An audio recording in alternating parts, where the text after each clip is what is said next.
ప్రధానోపాధ్యాయులు చెప్పినట్టుగా ఈ యొక్క కాంపిటీషన్ ఆపరేషన్ సింధూర్, ఆత్మనిర్భర్ భారత్ రెండు కార్యక్రమాల పట్ల విద్యార్థులకు ఇంత అవగాహన ఉందని నేను ఎక్స్పెక్ట్ చేయలేదు. ఒక చిన్నారి 26 మంది మన భారత మహిళల సింధూరాన్ని మతం అడిగి పైన క్లిప్పి పాశవికంగా చంపినటువంటి సంఘటనను గుర్తుపెట్టుకొని దానికి ప్రతీకారంగా నరేంద్ర మోడీ గారు చేసినటువంటి ఆపరేషన్ సింధూర్ను చాలా చక్కగా ఒక ఆర్ట్ రూపం లోపల చూపడం నిజంగా నేనైతే ఆశ్చర్యపోయినా, ఇప్పటికి కూడా ఆశ్చర్యపోయినా. తల్లి ఎందుకన్నా కన్న తల్లిదండ్రులు కూడా నిజంగా అదృష్టవంతులు. నిన్ను తీర్చిదిద్దుతున్నటువంటి ఉపాధ్యాయులకు కూడా ఈ యొక్క క్రెడిట్ పోతుంది తల్లి. అదేవిధంగా లొకేషన్ చూసిన నాకు ఇంటర్నెట్ నెట్లో ఎత్తుకుతే కూడా ఇన్ని అంశాలు దొరికాయి ఆత్మనిర్భర్ భారత్ గురించి. అన్ని అంశాల మీద సపరేట్గా స్పెషల్ హెడ్డింగ్స్ పెట్టి చక్కటి 4 పేజీల వ్యాసరచన చేసిన లోకేష్, నిజంగా యు ఆర్ గ్రేట్.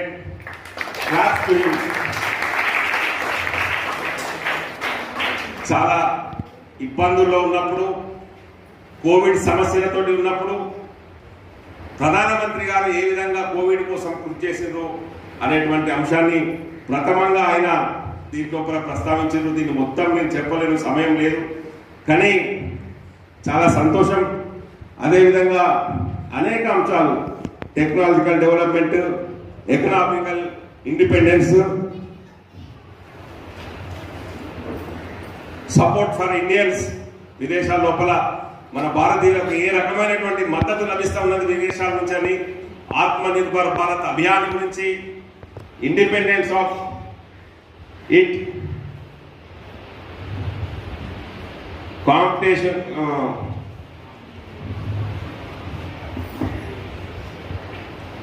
చర్చలు, తక్కువ మంచి అనేక అంశాలు మీరు ప్రస్తావించారు. మీకు చాలా అభినందనలు. మీలాగనే నరేంద్ర మోడీ గారు కూడా, నరేంద్ర మోడీ గారి పూర్తి పేరు ఎవరికన్నా తెలుసా? చెప్పండి. చెప్తలేరు. నరేంద్ర దామోదర్ దాస్ మోడీ గుజరాత్ లోపల 1950వ సంవత్సరం సెప్టెంబర్ 17న ఒక బీద తల్లిదండ్రులకు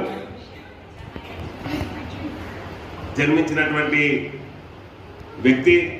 రెక్కాడితే కానీ డొక్కాడని ఈరోజు కూలికి పోయి ఛాయ్ అమ్ముకుంటే కానీ కుటుంబం పోషించలేనటువంటి స్థితి లోపల పుట్టినటువంటి నరేంద్ర మోడీ గారు తల్లిదండ్రులకు సహాయ సహకారం, రైల్వే స్టేషన్లో తన తండ్రి టీ అమ్ముతా ఉంటే ఆ టీని తీసుకుపోయి, మీరు ఎప్పుడైనా రైల్లో చూసుంటారు, టీ టీ టీ అని తీసుకొని వస్తూ ఉంటారు మన దగ్గరికి. ఆ రకంగా టీ తీసుకొచ్చి రైల్లో ఉన్నటువంటి ప్రయాణికులకు అమ్మి వచ్చిన డబ్బులను తీసుకుపోయి తన తల్లిదండ్రులకు ఇచ్చే హీరాబెన్, అదేవిధంగా దామోదర్ దాస్ వాళ్ళిద్దరు తల్లిదండ్రులు వాళ్ళకిచ్చి తను చదువుకుంటూ తన కుటుంబ పోషణకు అహర్నిశలు కృషి చేసినటువంటి వ్యక్తి నరేంద్ర దామోదర్ దాస్ మోడీ. 20 సంవత్సరాల పాటు, తనకు సంవత్సరాలు వచ్చే వరకు కూడా తన విద్యాభ్యాసం చేస్తూ తన తల్లిదండ్రులకు సహాయ సహకారాలు అందిస్తూ తన వివాహం అనంతరం తల్లిదండ్రులను చెప్తున్నప్పటికీ, నాకు వివాహం వద్దని చెప్పినప్పటికీ బలవంతంగా తనకు వివాహం చేసినటువంటి సందర్భం లోపల ఆ రోజు రాత్రి ఆయన గృహస్థాశ్రమం కుటుంబాన్ని స్వీకరించకుండా, నేను ఈ గృహస్థాశ్రమం లోపల నేను ఉండలేను, ఈ సంసారిక బంధాల లోపల నేను ఉండలేనని చెప్పి ఒక ఉత్తరం రాసి ఇంట్లో పెట్టి ఆయన ఇల్లు ఇచ్చి వెళ్ళిపోయిండు. ఇల్లు విడిచి వెళ్ళిపోయినటువంటి వ్యక్తి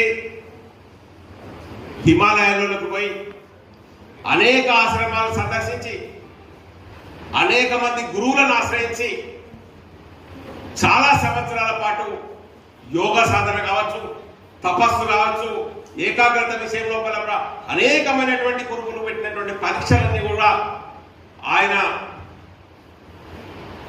ఉత్తీర్ణుడై ముందుకు పోయి సన్యాసం తీసుకుంటున్నటువంటి సందర్భం లోపల ఆయన గురువు, నాయన నీ ఫీల్డ్ ఇది కాదు,